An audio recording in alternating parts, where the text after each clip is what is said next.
2024년 12월 18일 수요일 열린비전교회 새벽기도에 나오신 모든 성도님들을 환영하며 축복합니다. 오늘 우리가 함께 나누실 말씀은 말라기 2장 17절부터 3장 12절까지의 말씀입니다. 말라기 2장 17절부터 3장 12절까지의 말씀을 제가 봉독하겠습니다. 너희가 말로 여호와를 괴롭게 하고도 이르기를 우리가 어떻게 여호와를 괴롭혀 드렸나이까 하는도다. 이는 너희가 말하기를 모든 악을 행하는 자는 여호와의 눈에 좋게 보이며 그에게 기쁨이 된다 하며 또 말하기를 정의의 하나님이 어디 계시냐 함이니라. 만군의 여호와가 이르노라. 보라 내가 내 사자를 보내리니 그가 내 앞에서 길을 준비할 것이요. 또 너희가 구하는 바 주가 갑자기 그의 성전에 임하시리니 곧 너희가 사모하는 바 언약의 사자가 임하실 것이라. 그가 임하시는 날을 누가 능히 당하며 그가 나타나는 때에 누가 능히 서리요. 그는 금을 연단하는 자의 불과 표백하는 자의 잿물과 같을 것이라. 그가 은을 연단하여 깨끗하게 하는 자 같이 앉아서 레위 자손을 깨끗하게 하되 금 은같이 그들을 연단하리니 그들이 공의로운 제물을 나 여호와께 바칠 것이라. 그때의 유다와 예루살렘의 봉헌물이 옛날과 고대와 같이 나 여호와께 기쁨이 되려니와 내가 심판하러 너희에게 임할 것이라. 점치는 자에게와 간음하는 자에게와 거짓 맹세하는 자에게와 품꾼의 삭세 대하여 억울하게 하며 과부와 고아를 압제하며 나그네를 억울하게 하며 나를 경외하지 아니하는 자들에게 속히 증언하리라. 만군의 여호와가 말하였느니라. 나 여호와는 변하지 아니하나니 그러므로 야곱의 자손들아 너희가 소멸되지 아니하느니라. 만군의 여호와가 이르노라. 너희 조상들의 날로부터 너희가 나의 규례를 떠나 지키지 아니하였도다. 그런즉 내게로 돌아오라. 그리하면 나도 너희에게로 돌아가리라 하였더니 너희가 이르기를 우리가 어떻게 하여야 돌아가리이까 하는도다. 사람이 어찌 하나님의 것을 도둑질하겠느냐. 그러나 너희는 나의 것을 도둑질하고도 말하기를 우리가 어떻게 주의 것을 도둑질하였나이까 하는도다. 이는 곧 11조와 봉헌물이라. 너희 곧 온 나라가 나의 것을 도둑질하였으므로 너희가 저주를 받았느니라. 만군의 여호와가 이르노라. 너희의 온전한 11조를 창고에 들여 나의 집에 양식이 있게 하고 그것으로 나를 시험하여 내가 하늘 문을 열고 너희에게 복을 쌓을 곳이 없도록 붙지 아니하나 보라. 만군의 여호와가 이르노라. 내가 너희를 위하여 메뚜기를 금하여 너희 토지 소산을 먹어 없애지 못하게 하며 너희 밭에 포도나무 열매가 기한 전에 떨어지지 않게 하리니 너희 땅이 아름다워짐으로 모든 이방인들이 너희를 복되다 하리라. 만군의 여호와의 말이니라. 아멘. 오늘 이 말씀에는 우리가 어떻게 뭐뭐합니까? 라고 하는 이 질문이 반복되고 있습니다. 이 질문은 하나님에 대한 반항적인 태도와 자신의 죄를 부정하려는 그런 백성들의 마음이 드러나는 질문입니다. 하지만 이런 반복되는 질문에도 하나님은 그들의 죄를 지적하시면서 회복의 길을 제시하셨습니다. 오늘 말씀을 통해서 하나님을 떠난 백성의 모습과 또한 하나님의 신실하심을 함께 묵상하겠습니다. 말라기 2장 17절은 하나님의 백성이 말로 하나님을 괴롭게 했다라고 기록하고 있습니다. 그 말의 내용이 17절에 기록되어 있습니다. 모든 악을 행하는 자는 여호와의 눈에 좋게 보이며 그에게 기쁨이 된다. 이런 말입니다.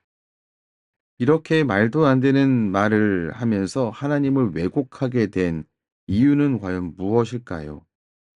그들은 악인들의 형통함을 보면서 하나님의 정의를 의심했습니다. 하나님에 대한 신뢰와 그리고 신앙이 흔들려 버린 그들은 하나님에 대하여서 왜곡된 이해를 갖게 됐습니다. 단지 말뿐만이 아니라 행실에도 죄가 있었습니다.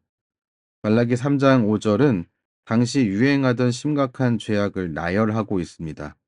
곧 점치는 자, 간음하는 자, 거짓 맹세하는 자, 가난한 자를 억압하는 자.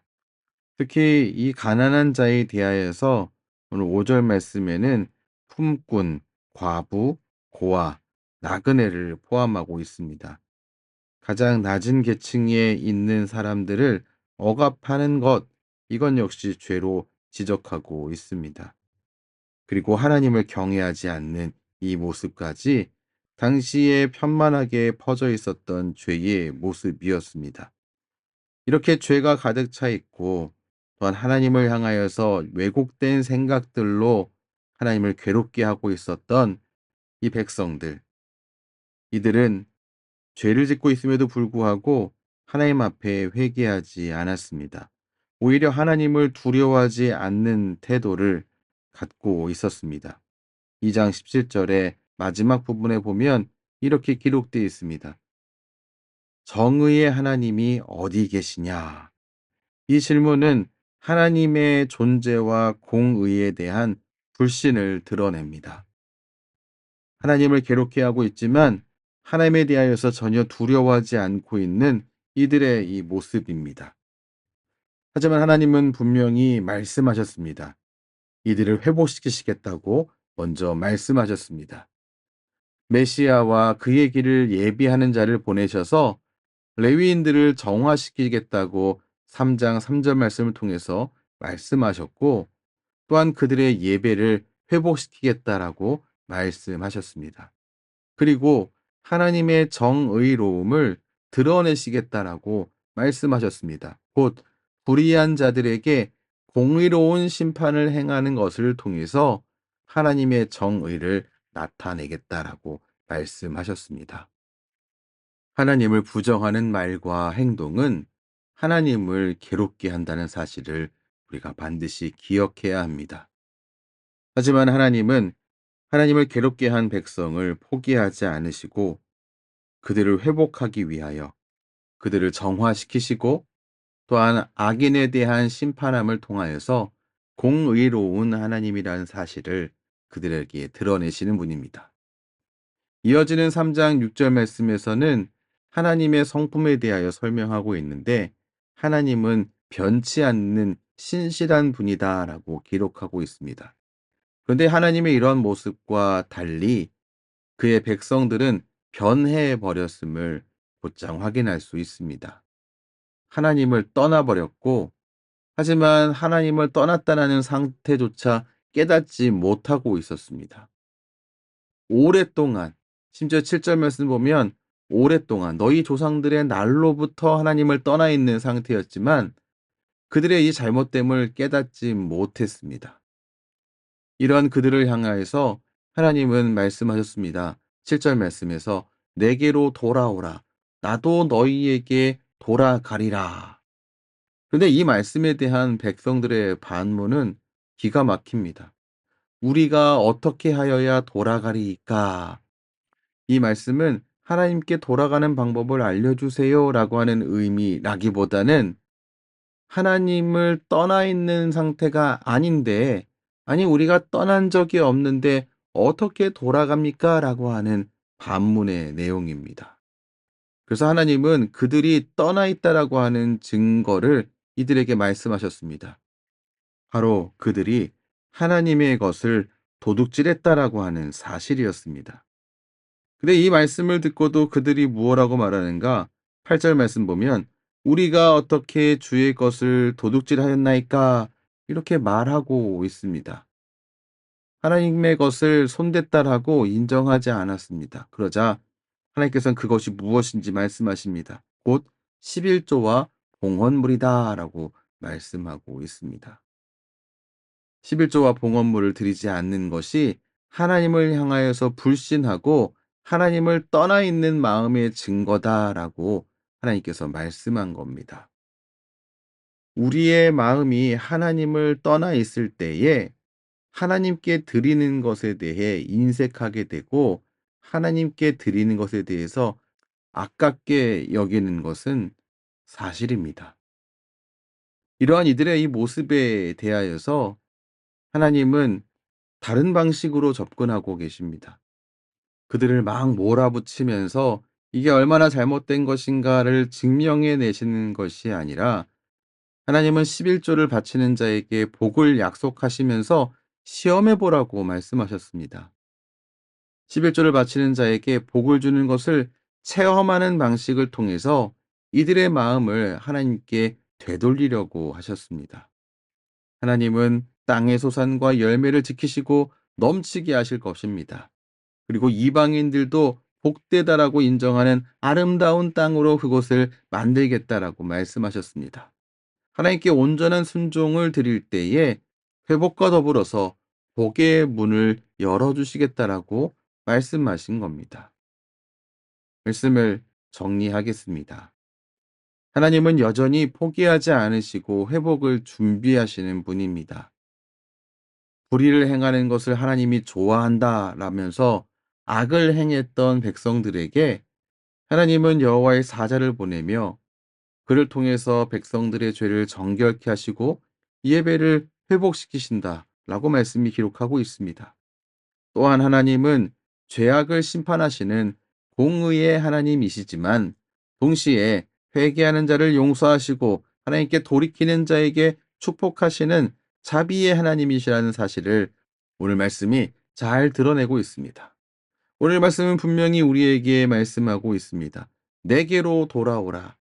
그리하면 나도 너희에게 돌아가리라. 우리는 우리의 삶을 돌아봐야 합니다. 난 지금 하나님을 괴롭게 하는 말과 행실로 살아가고 있지는 않은가? 혹시나 죄 가운데 있으면서 떳떳하게 살고 있는 것 아닌가? 뻔뻔하게 살고 있는 것은 아닌가 돌아봐야 합니다. 또한 하나님께 마땅히 드려야 할 것을 온전히 드리는 삶을 과연 살고 있는가? 우리 자신의 삶을 돌아봐야 합니다. 하나님은 우리가 죄와 불신앙에 빠져 있을 때에도 여전히 우리를 사랑하시며 하나님께 온전히 돌이키기를 기다리는 분이십니다. 공의의 하나님, 그러나 동시에 용서와 회복의 하나님, 그 하나님 앞으로 나아가는 귀한 하루가 되시기를 주님의 이름으로 축원합니다. 기도하겠습니다. 하나님, 우리가 주님께 돌아가기를 원합니다. 우리의 말과 행실을 정결케 하시고 하나님을 기쁘시게 하는 삶을 오늘도 살아가도록 인도해 주시옵소서. 주님께 드리는 예배와 헌신이 온전하게 회복되게 하시고 하늘의 문을 열어 풍성한 은혜를 내리어 주시옵소서. 예수님 이름으로 기도합니다. 아멘. 우리 주 예수 그리스도의 크신 은혜와 하나님 아버지의 무한하신 사랑하심과 성령 하나님의 교통하심이 하나님을 떠난 자리에서 돌이켜 주님께 돌아오기로 매 시간 결단하며 하나님의 공의와 사랑 안에 거하기를 소망하는 모든 성도들의 삶 가운데에 때마다 일마다 충만하게 넘치시기를 축원하옵나이다. 아멘.